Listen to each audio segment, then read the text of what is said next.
సంవత్సరాలు జెండా మోసి మోసి యువతో బోసిడి ముందు ఫ్లెక్స్ చేసుకుంటుందంట. ఇక నేను స్టేట్ ప్రెసిడెంట్ ఏం లాభము? నా ఎంబడి ఓడి తిరగాలి, క్యాడర్కి ఏం సమాధానం చెప్పుకోవాలి? కిదా టిక్కిడి ప్రభాకర్ రెడ్డి ఫోటో లేకుండా మంత్రాబాద్ డివిజన్ లో నువ్వు కాంగ్రెస్ పార్టీ ఫిక్స్ చేస్తావు. ఈ మంత్రాబాద్ లో రక్తం ప్రాణం జీవితం పెట్టాం. నువ్వు ఎలా అధికారం ఉంటే అలా జెండా వస్తా అంటే పోయి ఏదైనా చెప్పుకో, మాకు సంబంధం లేదు. మర్యాద చెప్పుకుంటావా? పిసిసి ప్రెసిడెంట్ చెప్పుకో, రాహుల్ గాంధీ దగ్గర కూడా చెప్పుకో. ఫ్లెక్స్ చేసే ముందు ఎవరు డిజైన్ చేసిండు, ఫ్లెక్స్ ఎవడు ఏం చేసిండు, రఘువీర్ గారు ప్రమేయం ఉందా లేదా? ఈ ఫ్లెక్స్ దాంట్లో వేస్తే జేపీఆర్ అన్న ఫోటో ఎందుకు వేయలేదు? మళ్ళా ఫ్లెక్స్ చేయమని మా డాడీ ఫోటో లేకపోతే నా అంతలో నేను పోయి వీడియో పెట్టి నేనే చెప్తా. రామ్ రెడ్డి అన్నటువంటి మంత్రాబాద్ లో నువ్వు కావాలి, నీకు జేపీఆర్ అవసరం లేదా? ఎన్ని యాంగిల్ నవ్వాలో అన్ని యాంగిల్ పోతుపోయిన ఫ్యామిలీ మీద నవ్విపోతారు. నువ్వు పోయి ఫ్లెక్స్ చేసి పెద్ద మంచి ఫోటో వేసుకుంటే చిప్పక ముద్దు పెట్టుకుంటారా అమ్మ అని చెప్పి తిక్కెళ్ళ కొడతారా? నువ్వు పూడొక పార్టీ మారుకుంటా పెద్ద మంచి బొమ్మ వేయకపోతే చింపక ముద్దు పెట్టుకుంటారా? నేను చెప్తున్న పోరాడు సురేష్ అనేటోడు రెగ్యులర్ రఘువీర్ గారితో మందు అవుతాడు. నువ్వు కాంగ్రెస్ పార్టీలో ఈనాడన్నా నువ్వు పిల్లలను కనబడ్డావా? మరి నేను యూత్ కాంగ్రెస్ ప్రెసిడెంట్ ఉన్నా, మా ఇంటికి వచ్చినావా నిలబడతా అని. ఇంట్లో యూత్ కాంగ్రెస్ స్టేట్ ప్రెసిడెంట్ ఉన్నాడు, కొత్త స్టోరీ. నీకు చిన్నపిల్లలగా కనబడొచ్చేమో. బయట రాష్ట్రంలో నేను నెంబర్ 3 ముఖ్యమంత్రి పిసిసి. Who are you? నువ్వు పార్టీకి ఏం సర్వీస్ చేసినావు? నువ్వు ఎవరు?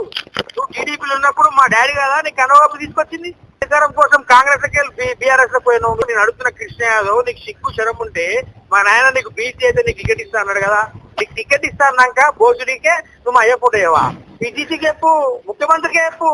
నువ్వు వచ్చి నీకు నీ మర్మానికి రాయకే అనుభవం లేదు. ఎవడో డ్రగ్గిస్ట్ గారు చెప్తే మన మాటలు నమ్మి నన్ను బ్లేమ్ చేస్తారు. నువ్వు గంజాయి గారు ఆడిన నాటకంలా మన ఇద్దరం కొట్లాడుకుంటే రేపు పొద్దున నేను పోటీ చేస్తే నాకు డ్యామేజ్, నువ్వు పోటీ చేస్తే నాకు డ్యామేజ్. ఓన్ ప్లస్ ఈడ మాకు బాస్ ఎవరు లేడు, నేనే బాస్. నువ్వు బ్లేమ్ చేసే జగ్గి ప్రభాకర్ రెడ్డి కొడుకుని కాదు, స్టేట్ యూత్ కాంగ్రెస్ ప్రెసిడెంట్ నేను. అందుకు యాదగిరెడ్డి అని ఉన్నాడు టీఆర్ఎస్ అయినా నువ్వేనుగా, వాళ్ళ కొడుకు కూడా అర్థం మాట్లాడతాడు. సామారంగారెడ్డి ఉన్నాడు, సామారంగారెడ్డి ఇంట్లో 3 కొడుకులు తిరుమల గాని నరేందర్ గారిని ఎంత లైక్ చేస్తారు తెలుసా? వాళ్ళ అన్న పిల్లలు, ప్రభాకర్ రెడ్డి పిల్లలు, పరమేశ్ వాళ్ళు ఎవరైనా. మా చిల్లర్ గారు ఉన్నాడు, మా చిల్లర్ గారు ఎంబడి తిరిగే పూరలు చుట్టా కూడా ఎవరైనా ఎవరు కూడా నన్ను నో అంటారు. మరి అందరు నాతో ఫ్రెండ్లీగా మాట్లాడతారు.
నీ అమ్మ నిన్ను ఎట్లా కన్నదిరా?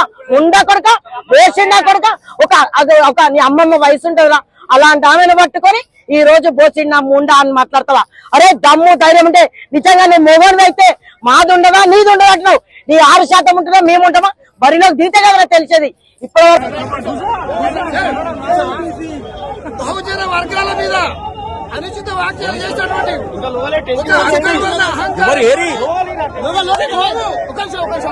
ఎక్కువైపోయి బహుజనుల మీద అనుచిత వ్యాఖ్యలు చేసిన జక్కిడి ప్రభాకర్ రెడ్డి, జక్కిడి శివచరణ్ రెడ్డి వెంటనే బహిరంగ క్షమాపణ చెప్పాలి.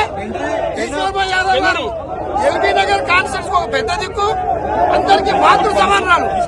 అటువంటి పెద్ద